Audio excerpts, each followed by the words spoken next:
Hello everyone, in today's video I am going to walk you through how to cancel Spotify Premium.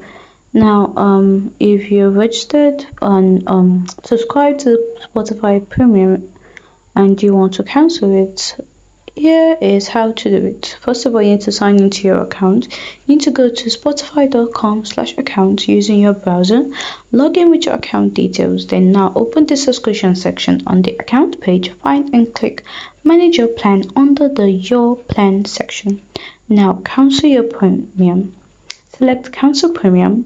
Click continue to cancel and follow the prompts. Once done, you see a message confirming when your premium ends. What happens after canceling? Okay, you keep your premium features until the current billing cycle ends. Then your account will switch to Spotify free. All your playlists and music stay saved.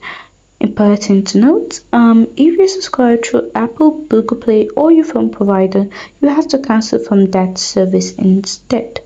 Hope you found this video helpful. If you did, don't forget to like, subscribe and comment down below. Thanks for watching.